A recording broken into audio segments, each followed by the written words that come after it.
ഓരോരുത്തരും അവരവരെ അറിയുക എന്നതാണ് ആത്മജ്ഞാനത്തിൻ്റെ അന്തസ്സാരം. നമുക്ക് ഓരോരുത്തരെയും സംബന്ധിച്ച് എന്താണ് അറിയാവുന്നത്?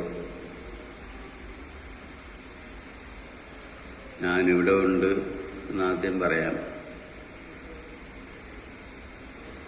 ഈ ഞാനെന്ന് പറഞ്ഞാൽ സാധാരണഗതിയിൽ അങ്ങ്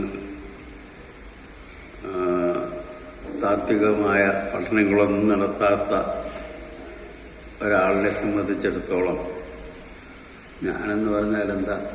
ഇവിടെ ഇരിക്കുന്നു ഞാനെന്ന് പറയാം. അതല്ല, കുറച്ചുകൂടി ആഴത്തിലേക്ക് പോയാലോ, ഉള്ളിൽ ഒരു മനസ്സ് ഉണ്ട്, അതൊക്കെ ചേർന്നതാണ് ഞാൻ. നമ്മുടെ ഓരോരുത്തരുടെയും ഏറ്റവും ആന്തരികമായ സത്തയായി നമുക്ക് ഓരോരുത്തർക്കും അറിയാവുന്നത് വേദാന്തത്തിൽ അന്ധഃകരണം എന്ന് വിളിച്ചു പോരുന്ന ആന്തരികമായ ഒരു അംശത്തെ സംബന്ധിച്ചാണ്. അതിനെ മനസ്സ്, ബുദ്ധി, ചിത്തം, അഹങ്കാരം എന്ന് 4ആയിട്ട് തിരിച്ചിട്ടുണ്ട്. മനസ്സ് എന്നത് നമ്മുടെ ഉള്ളിലിരുന്നു കൊണ്ട് സംശയങ്ങൾ ഉന്നയിക്കുകയും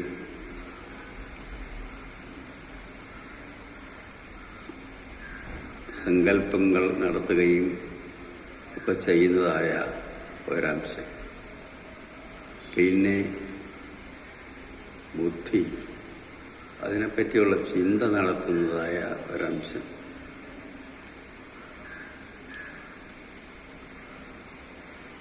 ചിത്തം, നമ്മൾ ചിന്തിച്ചതും നമ്മൾ അനുഭവിച്ചതും ഒക്കെയായ കാര്യങ്ങൾ നമുക്ക് ഓർത്തു വയ്ക്കാൻ സാധിക്കുന്നുണ്ട്. ഓരോരുത്തരെയും എപ്പോഴും അനുഭവിച്ചുകൊണ്ടിരിക്കുന്നതാണെങ്കിൽ കൂടി അത് വാസ്തവത്തിൽ എന്താണ് ഈ ഓർമ്മ എന്നതിൻ്റെ പ്രത്യേകത എന്താണ്? വാസ്തവത്തിൽ നമ്മൾ വിദ്യാഭ്യാസത്തിലൂടെ നേടുന്ന അറിവുകളെല്ലാം നമ്മുടെ ഓർമ്മയായിട്ടാണ് നമ്മുടെ ഉള്ളിൽ ശേഷിക്കുന്നത്. ലോകത്തുള്ള ഗ്രന്ഥശാലകളിലെല്ലാം ഇരിക്കുന്നത് മനുഷ്യന്റെ ഓർമ്മ പലതരത്തിൽ രേഖപ്പെടുത്തിയതാണ്. അങ്ങനെ നമ്മുടെ ഓർമ്മ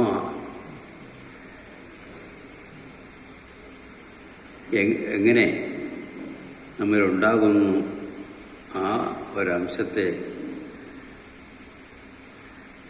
ചിത്തം എന്നാണ് ഈ സന്ദർഭത്തിൽ വിളിക്കുന്നത്. സാധാരണഗതിയിൽ യോഗശാസ്ത്രത്തിലൊക്കെ ചിത്തം എന്ന് പറഞ്ഞാൽ മനസ്സ് തന്നെയാണ്. ഇവിടെ നമ്മുടെ ഓർമ്മകളെ സാധ്യമാക്കി തീർക്കുന്ന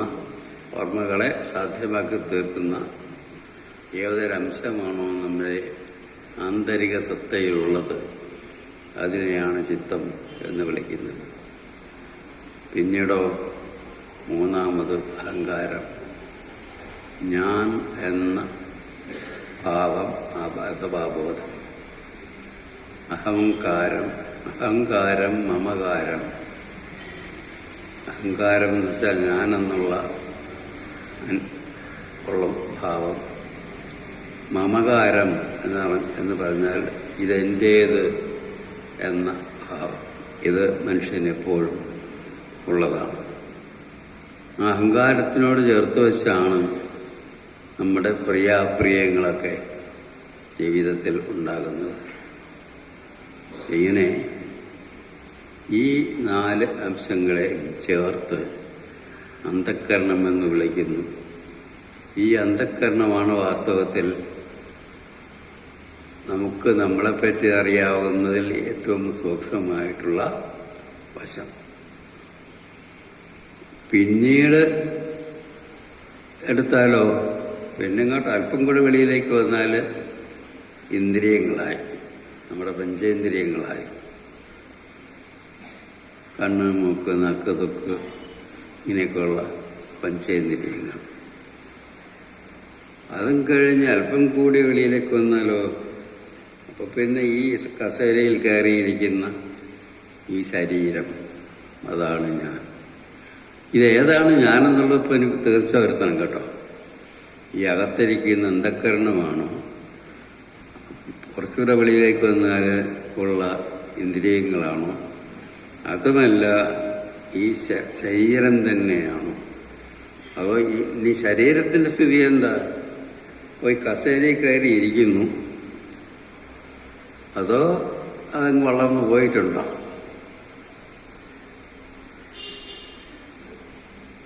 ഒരു ഉദാഹരണം ഞാൻ പറയാം. നമ്മൾ ശ്വസിക്കുന്നു. ശ്വസിക്കാതെ എനിക്ക് ഇവിടെ ഇരുന്നു കൊണ്ട് ഇവിടെ ജീവിച്ചിരിക്കാനോ ഇതൊക്കെ പറയാനോ സാധിക്കുമോ? സാധിക്കുകയില്ല. ശ്വസിക്കണം. ശ്വസിക്കുമ്പോൾ വായു അകത്തേക്ക് പോകും, ഉച്ഛ്വസിക്കുമ്പോൾ വായു പുറത്തേക്ക് പോകും. ഈ വായു എൻ്റെ ചുറ്റിനും ഇല്ല എന്നുണ്ടെങ്കിൽ എനിക്ക് ശ്വസിക്കാനാവുമോ? ഇല്ല. അപ്പോൾ ഈ വായു, എൻ്റെ ചുറ്റിനുള്ള വായു എൻ്റെ ശരീരത്തിൻ്റെ ഭാഗമാണോ അല്ലേ? ഈ ഭൗതിക ശരീരത്തിൻ്റെ ഭാഗമാണോ എൻ്റെ ചുറ്റിനും ഉള്ള ഭൗതികമായ വായു? അല്ലെന്ന് പറയാൻ നിവൃത്തിയില്ല. കാരണം ചുറ്റിനുമുള്ള ഈ വായുമണ്ഡലമില്ലാതെ എനിക്ക് ഇവിടെ ജീവനോടുകൂടി ഇരിക്കാൻ സാധിക്കുകയില്ല. അപ്പോൾ വായുമണ്ഡലം വാസ്തവത്തിൽ എൻ്റെ ഭൗതികമായ സത്തയുടെ ഭാഗമായി തീർന്നിരിക്കുന്നു. അല്ല, ഈ വായുമണ്ഡലം ഏതുവരെ പോയിട്ടുണ്ട്, അത് ഏതുവരെ പോയിട്ടുണ്ടെന്നുള്ളതിന് കണക്കൊന്നുമില്ല. ഈ വായുമണ്ഡലം എൻ്റെ ഭൗതിക ശരീരത്തിൻ്റെ ഭാഗമാണെങ്കിൽ ഈ 150 മൈൽ വരെ വ്യാപിച്ചു കിടക്കുന്ന വായുമണ്ഡലം മുഴുവൻ എൻ്റെ ഭൗതിക ശരീരത്തിൻ്റെ ഭാഗമല്ലേ? ആണല്ലോ. അപ്പം ഞാൻ ഏതുവരെ എവിടെ കിടക്കുന്നു? ഇവിടെ ഇരിക്കുന്നോ? വായുമണ്ഡലം മുഴുവൻ വ്യാപിച്ച് കിടക്കുന്നു? അല്ല. അപ്പോൾ ഞാനെന്ന് പറയുന്നത് ഒരു അത്ഭുത പ്രതിഭാസമായി തീർന്നിരിക്കുന്നു. വായുവിൻ്റെ കാര്യം മാത്രം എടുത്തപ്പോൾ. അതുപോലെയാണ് മറ്റുള്ള പഞ്ചഭൂതങ്ങളിൽ മറ്റു 4ന്റെ കാര്യവും. ചുരുക്കി പറഞ്ഞാൽ എൻ്റെ ഭൗതികമായ സത്ത ഏതുവരെ വ്യാപിച്ചു പോയിരിക്കുന്നു? ഈ പ്രപഞ്ചത്തെ മുഴുവൻ, പ്രപഞ്ചത്തോളം വ്യാപ്തിയുള്ളതായി തന്നെ തീർന്നിരിക്കുന്നു എൻ്റെ ഭൗതികമായ ഈ ശരീരം, ഭൗതികമായ ശാരീരിക സത്ത. അങ്ങനെ ഏറ്റവും സൂക്ഷ്മമായ അന്ധക്കരണം മുതൽ വെളിയിലേക്ക് വന്ന് ശരീരത്തിലേക്ക് വന്ന് ശരീരം വ്യാപിച്ചങ്ങ് പോയി സമസ്ത പ്രപഞ്ചത്തോളം വ്യാപ്തിയുള്ളതായി തീർന്നിരിക്കുന്നു നമ്മുടെ ഓരോരുത്തരുടെയും സത്ത. ഞാൻ എൻ്റെ സത്തയുടെ കാര്യം ചിന്തിച്ചപ്പോൾ മനസ്സിലായതാണ്. നിങ്ങൾക്കും എല്ലാം അതുപോലെ തന്നെ ചിന്തിക്കാം. അപ്പോൾ എന്നെ സംബന്ധിച്ചിടത്തോളം എൻ്റെ സത്ത ഇവിടം തൊട്ട് ഏതുവരെ ഉണ്ട്?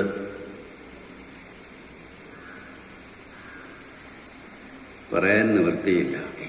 ഏറ്റവും സൂക്ഷ്മമായ അന്ധക്കരണത്തിൻ്റെ തലം മുതൽ അങ്ങ് വെളിയിലോട്ട് പോയാൽ അങ്ങ് അനന്തവിസ്തൃതമായ ഈ പ്രപഞ്ചം വരെ വ്യാപിച്ച് കിടക്കുന്നതാണ് എൻ്റെ ആത്മസത്ത ഞാൻ എന്നത് എന്ന് പറയേണ്ടിയിരിക്കുന്നു. We are now trying to understand what Narayana Guru's philosophical vision is, with the help of the first 4 verses of the Atmopadesha Shatakam of Narayana Guru. Atmopadesha means teachings of 100 verses concerning the self or myself. Atma, Jnanam, self-knowledge means one knowing oneself.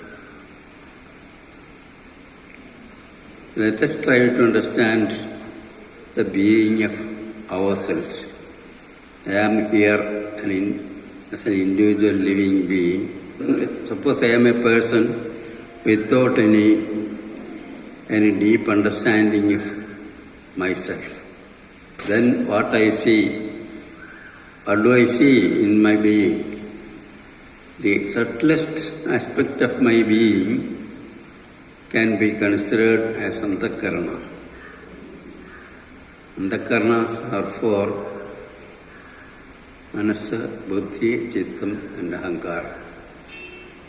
Manas is the faculty in us that doubts and asks questions, and Buddhi is the faculty in us that thinks about the problem and tries to find out a solution.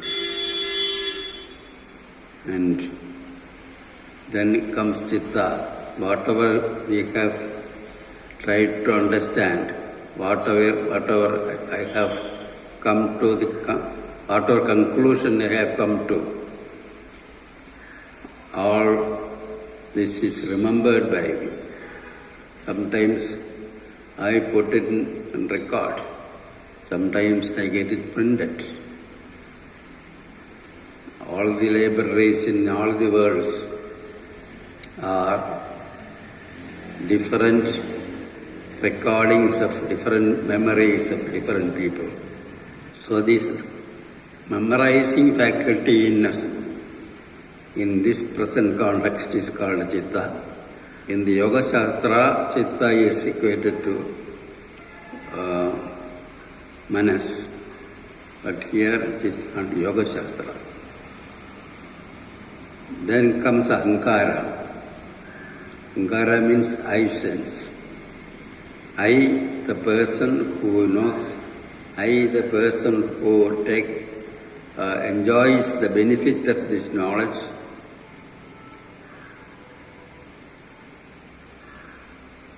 That I sense is Ahankara. Along with I sense comes Mamakara.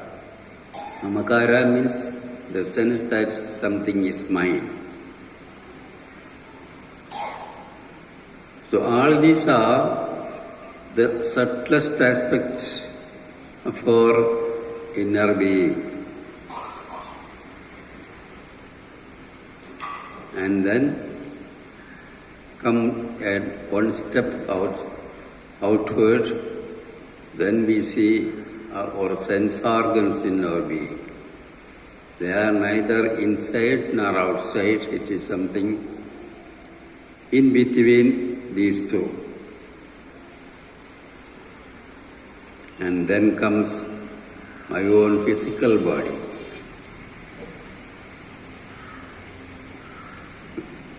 I know that my physical body is sitting on this physical chair.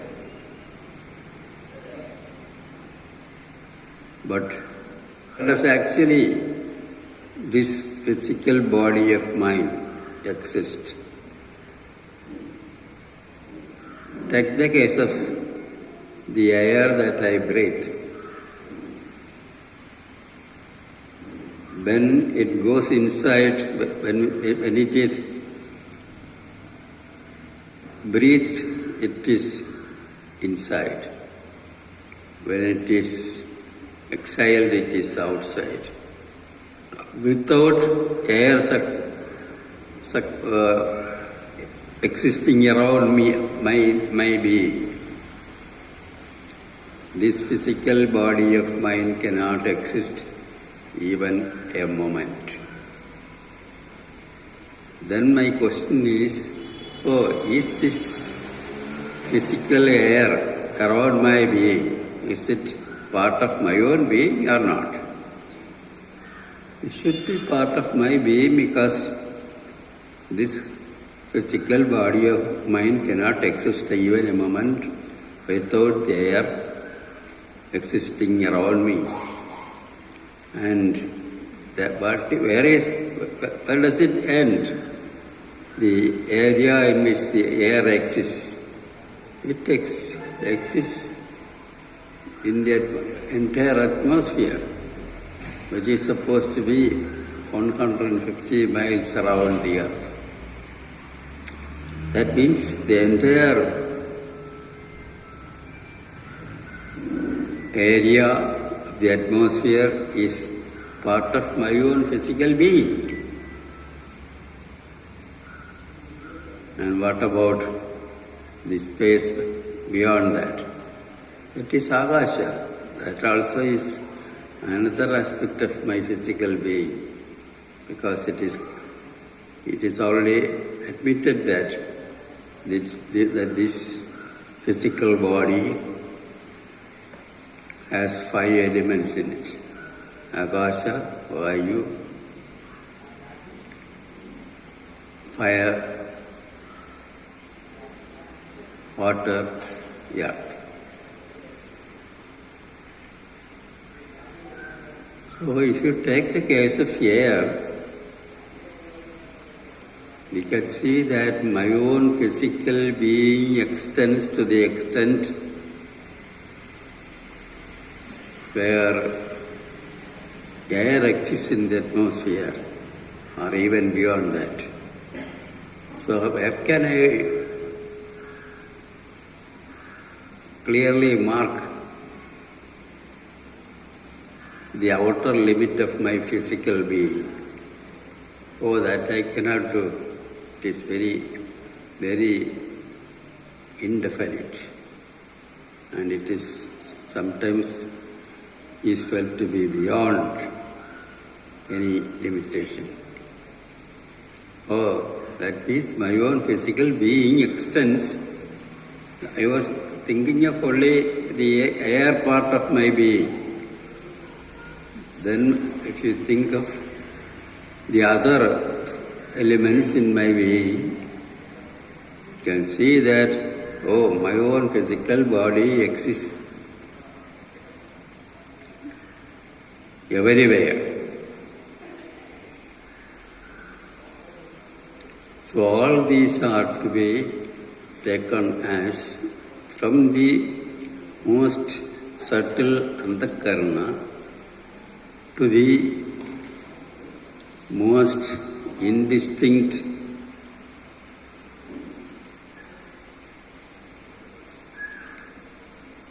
and endless world or prapancha. I have to see my own physical being existing. അപ്പോൾ എൻ്റെ സത്ത സാധാരണഗതിയിൽ തത്വപരമായ വിചാരങ്ങളൊന്നും നടത്താതെ തന്നെ നോക്കിയാൽ പോലും എൻ്റെ സത്ത അന്ധഃകരണം മുതൽ കരണവും ഇന്ദ്രിയവും കളേബരം തൊട്ടറിയും അനേക ജഗത്തും ഇതെല്ലാം എൻ്റെ ആത്മസത്തയിൽപ്പെട്ടതാണ്. വക്കീലെല്ലാം പരവെളി തന്നിലുയർന്ന ഭാനുമാന്തൻ തിരുവുരുവാണ് തിരഞ്ഞു തേരിടേണം. അല്ല, ഇങ്ങനെ പറഞ്ഞതേ ഈ മുഴുവനും ഇങ്ങനെ ആത്മസത്തയിൽ ചേർന്നതായിട്ട് കരുതേണ്ടതില്ല. ഇങ്ങനെ ആത്മസത്ത ഇങ്ങനെ സൂക്ഷ്മമായിട്ട് അന്ധഃകരണത്തിൽ തൊട്ട് ഇങ്ങനെ ശരീരം വരെ ഇരിക്കുന്നു. പിന്നെ അങ്ങോട്ട് തൊട്ടറിയും അനേക ജഗത്തും. അത് വേറെ എന്നും പറയാം. പക്ഷെ നമ്മൾ ആത്മോപദേശ ശതകത്തിൻ്റെ ഉള്ളിലേക്ക് പ്രവേശിക്കുമ്പോൾ നമ്മൾ കാണുന്നത് ഈ പ്രപഞ്ചം എന്ന് വിളിച്ചു പോരുന്നതെല്ലാം ഒരൊറ്റ അറിവിലുണ്ടാകുന്ന പലതരം ഭാനങ്ങളാണ് എന്ന്.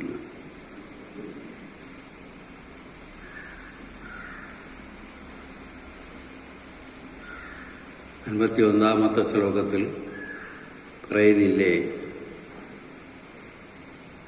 എന്താണ്?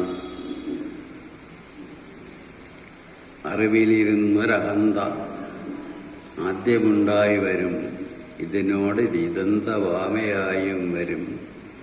ഇവ രണ്ടുലഭങ്ങൾ പോലെ മായാമരം അഖില മറയപ്പടർന്നിടുന്നു. ഒരറിവ് തന്നെ അഹന്തയുടെ ലോകമായും, നേരത്തെ പറഞ്ഞില്ലേ അഹങ്കാരം എന്ന് പറഞ്ഞില്ലേ, അതിനെ അഹന്ത എന്നും പറയും. മമകാരം എന്നതിനോട് ചേർത്ത് അതിൻ്റെ വശത്തെ അപ്പോൾ ഇദന്ത എന്ന് പറയും. അഹന്ത എന്നതിനെ ഇപ്പോൾ സബ്ജക്റ്റീവ് വേൾഡായിട്ട് പറയാം, ഇതെന്ത എന്നതിനെ ഒബ്ജക്റ്റീവ് വേൾഡായിട്ട് പറയാം. വാസ്തവത്തിൽ ഇതെല്ലാം ഒരറിവ് തന്നെ, ഒരേ ആത്മസത്യം തന്നെ, രണ്ടായി പിരിഞ്ഞ് സ്വയം പ്രകാശിക്കുന്നത് മാത്രമാണ് എന്ന് നമ്മൾ ആത്മോപദേശകത്തിൻ്റെ ഉള്ളിലേക്ക് കയറുമ്പോൾ പഠിക്കും. അതെല്ലാം മുൻകൂട്ടി കണ്ടുകൊണ്ട് നോക്കിയാൽ ഈ ശ്ലോകത്തിൽ പറയുന്നത് നമ്മുടെ സത്തയുടെ ഏറ്റവും സൂക്ഷ്മമായിട്ടുള്ള അംശം മുതൽ ഈ വിശ്വത്തിൻ്റെ ഏറ്റവും ബൃഹത്തായ അംശം വരെയുള്ള സകലതും എന്താണ്? ഇവർ പറയുന്നത് പരബലി തന്നിലുയർന്ന ഭാനുമാന്തൻ തിരുവുരുവാണ്. പരബലിയിൽ ഉയർന്നു നിൽക്കുന്നതായ ഒരു ഭാനുമാനുണ്ട്. നമുക്കറിയാം ഒരു ഭാനുമാന്, സൂര്യന്. ആ സൂര്യൻ വെളിയിൽ വെച്ചാൽ ആകാശത്തിൽ പ്രകാശിച്ചു നിൽക്കുന്നു. എന്നാൽ ഇവിടെ പറയുന്ന സൂര്യൻ അതല്ല, പരവെളിയിൽ പ്രകാശിച്ചു നിൽക്കുന്നതാണ്. ആ പരവെളി ഏതാണ്? സാധാരണ ആകാശത്തിനും അപ്പുറത്ത് നിൽക്കുന്ന ഒന്ന്. ഒരു തരത്തിൽ പറഞ്ഞാൽ ആകാശം എന്ന് പറഞ്ഞാൽ എന്താ? അവകാശ ധാതൃ ആകാശ. എല്ലാറ്റിനും ഇരിക്കാൻ ഇടം കൊടുക്കുന്നത് ഏതോ അത് ആകാശം. അപ്പോൾ ഈ ആകാശത്തിന് ഇരിക്കാൻ ഇടം കൊടുക്കുന്നത് ഏതാണ്? എന്ന് പറഞ്ഞാൽ നമുക്ക് ഭൗതികമായി അറിയാവുന്ന എല്ലാറ്റിൻ്റെ ഉണ്മ ആകാശത്തിലാണ്, സ്പേസിലാണ്. ആ സ്പേസിന് ഇരിക്കാൻ ഇടം നൽകുന്നതായ ഒന്നുണ്ട്. അത് മറ്റൊന്നുമല്ല, കേവലമായ അറിവ് മാത്രമാണ്. അത് സാധാരണ ആകാശമല്ല, പരവെളിയാണ്. ട്രാൻസ്സെൻഡൻ്റൽ സ്കൈ എന്ന് പറയാം. അവിടെ പ്രകാശിച്ചു നിൽക്കുന്നതായ ഒരു സൂര്യനുണ്ട്. ഈ ആകാശത്തെ നമുക്ക് വേദാന്തത്തിൻ്റെ സാധാരണ പരമ്പരാഗതമായ വേദാന്തത്തിൻ്റെ ഭാഷയിൽ അതിനെ ചിദാകാശം എന്ന് വിളിക്കാം, ചിദംബരം എന്ന് വിളിക്കാം. ചിത് ആകുന്ന അമ്പരം, ചിത്ത് ആകുന്ന ആകാശം. ചിത്ത് എന്നാൽ കേവലമായ അറിവ്. ആ അറിവാകുന്ന ആകാശത്തിൽ പ്രകാശിച്ച് നിൽക്കുന്നതായ ഒരു സൂര്യനുണ്ട്. കേവലമായ അറിവാകുന്ന ആകാശത്തിൽ പ്രകാശിച്ച് നിൽക്കുന്ന സൂര്യൻ പിന്നെ ഏതാണ്? അറിവിൽ എന്ത് പ്രകാശിച്ച് നിൽക്കും? അറിവല്ലാതെ മറ്റെന്തിനെങ്കിലും പ്രകാശിച്ച് നിൽക്കുവാനുള്ള അവസരമുണ്ടോ? ഇല്ല. ഉണ്ടോ? അറിവിൽ പ്രകാശിച്ച് നിൽക്കുന്നത് എന്ത്? അറിവ് തന്നെയാണ്. അപ്പോൾ സകലതിനും കാരണമായിരിക്കുന്ന ഒരറിവ്, അത് ചിദാകാശമാണ്. ആ ചിദാകാശത്തിൽ പ്രകാശിച്ച് നിൽക്കുന്നതായ ഒരു സൂര്യനുണ്ട്. ആ സൂര്യനേത് കഴിഞ്ഞ ശ്ലോകത്തിൽ പറഞ്ഞ കരുവില്ലേ, ഒന്നാം ശ്ലോകത്തിൽ പറഞ്ഞ കരു, ആ കരുവിനെ തന്നെയാണ് ഗുരു ഇവിടെ ഈ പരബലി തന്നെ ഉയർന്ന ഭാനുമാനായിട്ട് സങ്കല്പിച്ചിരിക്കുന്നു. അങ്ങനെ പരബലിയിൽ ഉയർന്നു നിൽക്കുന്ന ഭാനുമാന തൻ തിരുവുരുവാണ്. അങ്ങനെയുള്ള ഭാനുമാന്റെ ദിവ്യമായ ഒരു അല്ലെങ്കിൽ ശരീരം തന്നെയാണ് എന്തായി ഇവിടെ നമുക്ക് പ്രതീതമായി തീരുന്നത്. നമ്മുടെ ആന്തരിക സത്ത മുതൽ അനേക ജഗത്തും വിസ്തൃതമായി കിടക്കുന്ന അനേക ജഗത്ത് വരെയുള്ള സകലതും ആയി പ്രകാശിച്ചു നിൽക്കുന്നത് ആ ഒരൊറ്റ സൂര്യൻ തന്നെയാണ്. ഇത് എളുപ്പം കേട്ടോ മനസ്സിലാക്കുന്ന കാര്യമൊന്നുമല്ല കേട്ടോ ഞാനീ പറഞ്ഞത്. ഞാനിങ്ങനെ എന്തൊക്കെ പറയുമ്പോൾ നിങ്ങൾക്ക് തോന്നുന്നു എന്തോ മനസ്സിലായിരുന്നു. അതൊന്നും ശരിയല്ല. ഇത് നിങ്ങൾ സ്വയം പോയിരുന്ന് മനനം ചെയ്യണം, സ്വയമായി ചിന്തിക്കണം. ആ മനനം നിങ്ങൾ എവിടെ കൊണ്ടെത്തിക്കും? ഒരു സിദ്ധാന്തത്തിൽ, സിദ്ധമായ അന്തത്തിൽ, അവസാനം അന്തിമമായ ഒരു തീരുമാനത്തിൽ നിങ്ങളെ കൊണ്ടെത്തിക്കും. അതിനൊരു തിരയലുണ്ട്. ആ മനനത്തെയാണ് ഇവിടെ തിരയുക. തിരഞ്ഞു തേറിടണം. നിങ്ങൾ ആ മനനം നിരന്തരം നടത്തി തേറുക എന്ന് പറഞ്ഞാൽ അറിയുക, കണ്ടെത്തുക, അറിഞ്ഞു കണ്ടെത്തുക. ഇത് അങ്ങത്തരത്തിൽ നിരന്തരമായുള്ള മനനം കൊണ്ട് നിങ്ങൾക്ക് സ്വയം വെളിപ്പെട്ട് കിട്ടേണ്ടതായ ഒരു സത്യരഹസ്യമാണ്. ഏത്? കർണവും ഇന്ദ്രിയവും കളയബരം തൊട്ടറിയും അനേക ജഗത്തും ഓർക്കൽ എല്ലാം പരവിളി തന്നിൽ ഉയർന്ന ഭാനുമാൻ തൻ തിരുവുരുവാണ്. ഇതെല്ലാം ഒരൊറ്റ ആത്മസൂര്യന്റെ അല്ലെങ്കിൽ ചിതാകാശത്തിൽ പ്രകാശിച്ചു നിൽക്കുന്നതായ ആത്മസൂര്യന്റെ തിരുവുരുവാണ്. ദിവ്യമായ കളയബരം മാത്രമാണ് നിങ്ങൾ കണ്ടതെല്ലാം. ഏത് കണ്ടതെല്ലാം? ഈ എൻ്റെ സത്തയുടെ ഏറ്റവും സൂക്ഷ്മമായിട്ടുള്ള അംശം മുതൽ ഏറ്റവും ബാഹ്യമായിട്ടുള്ള അനന്തവിസ്തൃതമായ ഈ വിശ്വം വരെയുള്ള സകലതുമായി ഇരഞ്ഞു നിൽക്കുന്നത് ആ ഒരൊറ്റ സൂര്യൻ തന്നെയാണ്. ഇത് അടിച്ചേൽപ്പിക്കുന്നൊരു വിശ്വാസമാണോ? ആണെന്ന് തോന്നുന്നു. അല്ല. അതുകൊണ്ടാണ് പറഞ്ഞത് തിരഞ്ഞു തേറിടണം. നിങ്ങൾ വിശ്വസിച്ചങ്ങ് മടങ്ങിപ്പോയാൽ പോരാ. പിന്നെയോ ഈ വാക്കുകളുടെ അടിസ്ഥാനത്തിൽ നിങ്ങൾ നിങ്ങളുടെ ചിന്ത നിരന്തരം നടത്തണം. അവസാനം ആ സത്യം നിങ്ങൾക്ക് സ്വയം തെളിഞ്ഞു കിട്ടുന്നത് വരെ ആ മനനം തുടരണം. അതിനെയാണ് തിരഞ്ഞ് തേറിടേണം. ഈ പറഞ്ഞ രഹസ്യം നിങ്ങൾക്ക് ഈ പറയുന്ന വാക്കുകളുടെ അർത്ഥം എന്ന നിലയിൽ മനസ്സിലാവുകയില്ല. നിങ്ങൾക്ക് സ്വയം മനനം ചെയ്ത് കണ്ടെത്തേണ്ടിയിരിക്കുന്നു.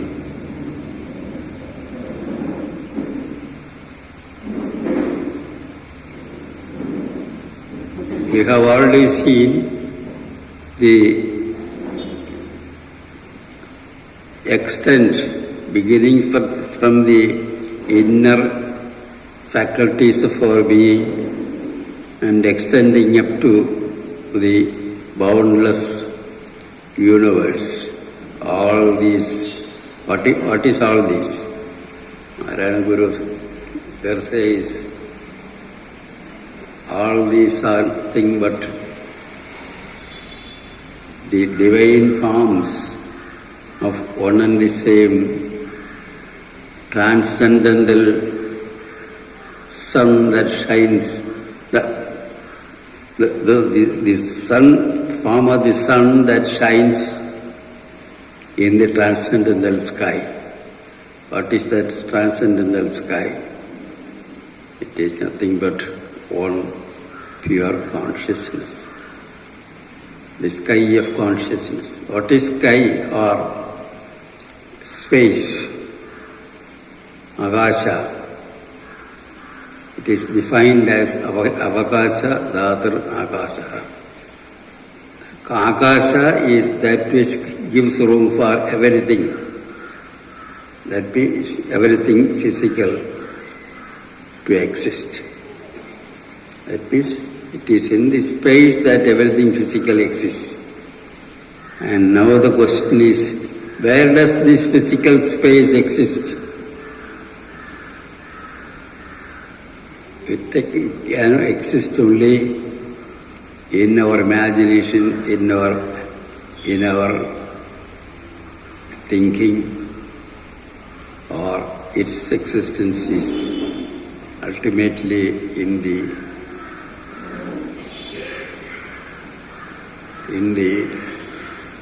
transcendental sky or the pure consciousness. In that Akasha, in the traditional Vedanta is called Chidakasha. Chit means consciousness, Akasha means space, the consciousness space. It is also called Chidambara.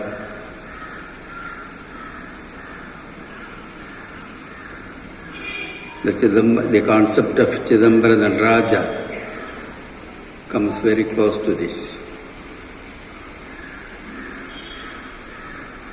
So everything from the subtlest elements in our being to the boundless universe, all these are nothing but the divine forms assumed by one and the same sun that shines in the transcendental space. Is this something to be believed in as a kind of religious doctrine? No, this is not a matter of belief. You have to ponder on it, go on doing the manana, till you come to the definite conclusion about what is this ultimate reality. On reaching that point of conclusion, you realize, no, this is not a matter of belief. This is a matter of understanding. So you have to go on pondering. Tiranju Teridena. Tiraiga means to go on inquiring. To ponder on it. Ponder on and on it. Teridena. And then you have to know what is the real sense, meaning of this whole verses. So here, one thing very clear in this verse is that this perception of Narayana Guru concerning the entire world and of myself as the divine forms assumed by the one transcendental, one sun that shines in the transcendental sky, that sun is nothing other than the Karu that we saw in the previous verse. This perception goes very, very near to the perception of Ramanujacharya, the Vishya of the Visishtadvaita. In the Visishtadvaita, instead of saying that it is the sun that shines in the transcendental sky, it will be only said, oh, it is Vishnu. And it is the Vishnu's divine body that you see here as the entire world. Similarly, here Narayana Guru says, there is the sun that shines in the transcendental sky. That sun's body is what we see as the world consisting from the subtlest aspect of our being to the grossest aspect of the entire world. But this does not go away from the